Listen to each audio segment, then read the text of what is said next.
दोस्तों, आज मैं आपके सामने इसलिए हाज़िर हुआ हूँ कि जब आप स्कूल कॉलेज शुरू करते हैं तो उसमें फ़ीस का एक मसला आता है। उस फ़ीस में ये होता है कि जो गरीब बच्चे हैं और अगर आप थोड़ा-सा एथिकल और मोरल वैल्यूज़ के साथ अपना कॉलेज शुरू करने जा रहे हैं, तो उनकी तरफ से एक डिमांड आती है कि हम लोग गरीब लोग हैं, गरीब होने की वजह से हम आपकी इतनी फ़ीस नहीं दे सकते हैं और हमारे बच्चों की फ़ीस माफ़ी का बंदोबस्त किया जाए। तो अमूमन हमारे यहाँ स्कूल कॉलेज इसके लिए उनको स्कॉलरशिप देते हैं और वो स्कॉलरशिप ऐसी होती है कि फिर उनको जब स्कॉलरशिप दे दी जाती है तो वो साल भर के लिए वो स्कॉलरशिप मानी जाती है। उसके बाद वो बच्चा पढ़ता है, लिखता है कि नहीं लिखता है, पढ़ता है कि नहीं पढ़ता है, उससे कोई फ़र्क नहीं पड़ता है। तो मैं अपने कॉलेज चलाने के पूरे एक्सपीरियंस से मैंने ये देखा है कि जो गरीब बच्चे होते हैं और जिनकी फ़ीस माफ़ कर दी जाती है, अक्सर वही बच्चे स्कूल के अंदर या कॉलेज के अंदर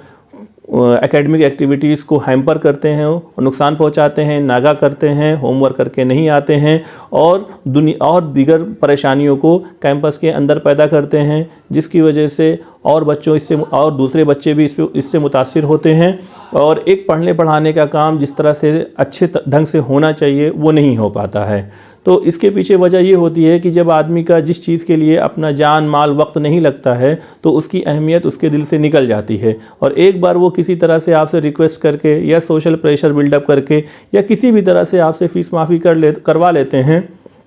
तो उसके बाद उनको ये लगता है कि अब तो हमारी फ़ीस माफ़ हो गई है और सरकार का ऐसी पॉलिसी है गवर्नमेंट की या सरकार की कह लीजिए कि फ़ेल होना नहीं है और उनके दिमाग में कोई ऐसा एजुकेशन का विज़न भी नहीं होता है कि उनको ये लगे कि कुछ कर लेना है। बस वो है कि एक टाइम पास के तौर पे उनका जो है एकेडमिक ईयर या ज़िंदगी चलती रहती है, जिसकी वजह से वो कुछ अच्छा कर नहीं पाते हैं। तो इस परेशानी को देखते हुए हमने और हमारी टीम ने ये सोचा कि इसका भी ऐसा हल निकलना चाहिए कि गरीब के बच्चे जो फाइनेंशियली वीक हैं उनकी फ़ीस माफ़ी का कुछ ऐसा बंदोबस्त हो कि वो पढ़ने के मामले में कोताही या उसमें कोई भी कमी ना लाएं। तो इसके लिए हम लोग ने एक पॉलिसी या कह सकते हैं आप प्लान बनाया है। उसमें ये है कि ये जो स्कॉलरशिप है ये वन टाइम 1 ईयर नहीं होना चाहिए, यानी कि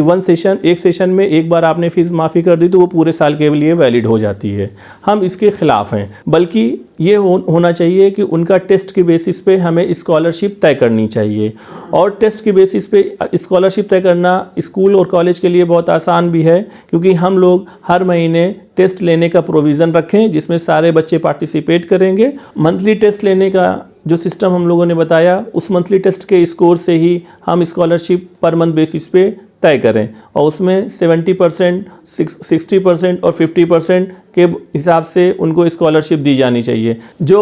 लड़का टेस्ट स्कोर में हमारे 70% मार्क्स लाए उसका 100% फ़ीस माफ़ी होनी चाहिए और जो हमारा 60% स्कोर करे उसकी 50% फ़ीस माफ़ी का होना चाहिए। और ये स्कोरिंग और फ़ीस माफ़ी का जो परसेंटेज है ये आप वक्त और हालात और अपने इलाके की सिचुएशन को देखते हुए भी ये पैरामीटर्स को आप अपनी सहूलत के हिसाब से चेंज भी कर सकते हैं। इसमें एक ख़ास बात हमें ये याद रखनी होगी कि स्कूल मैनेजमेंट इसको डायरेक्टली फ़ीस माफ़ी के तौर पे ना दें, बल्कि ये पैसा उसको एक कैश फॉर्म में मिलना चाहिए जो स्कूल की संस्था जो कॉलेज चलाती है उसकी तरफ से ये आना चाहिए, या कोई दूसरी एनजीओ या संस्था ट्रस्ट जो नॉन गवर्नमेंटल ऑर्गेनाइजेशन होते हैं उसके प्लेटफॉर्म के ज़रिए से आए और वो बच्चा जो टेस्ट स्कोर किया है वो अपना टेस्ट स्कोर या मार्कशीट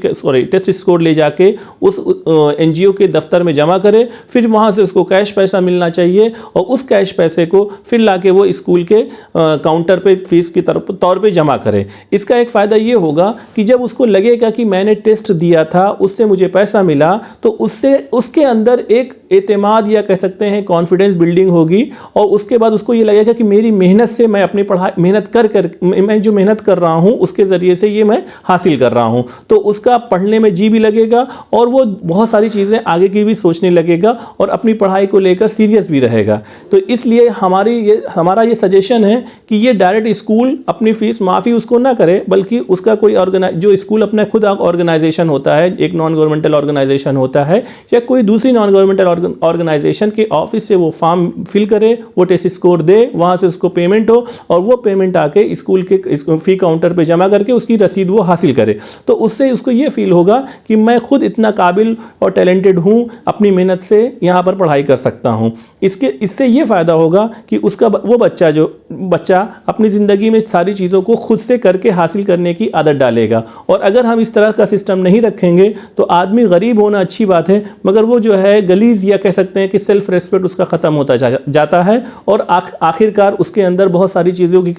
आ जाती हैं, जिसमें सबसे ज़्यादा चीज़ लापरवाही और कामचोरी है। तो अगर हमें अपने बच्चों को लापरवाही और कामचोरी से बचाना है तो उनको इस तरह का एजुकेशन सिस्टम, या हमें सारी जगह पर इस तरह का सिस्टम, मैं तो ये कहना चाहूँगा, होना चाहिए कि जहाँ पे जो आदमी काम करे उसको उस तरह से रिवार्ड मिलना चाहिए। तो इससे हम ऐसे शहरी या ऐसे लोगों को पैदा करेंगे जो अपनी ज़रूरत की चीज़ें खुद से पूरी करने के लिए तैयार होंगे, मेहनत करने के लिए तैयार होंगे और किसी भी तरह की हीला हवाली या लापरवाही या काम चोरी से उनको ख़राब लगेगा, परहेज़ करेंगे। फिर ऐसे समाज में ऐसे लोग पैदा होंगे जो काम को ज़्यादा प्रीफर करेंगे, ना कि जो है जुगाड़ से या इधर उधर से पैसा लेकर काम चलाने के लिए हों। शुक्रिया दोस्तों।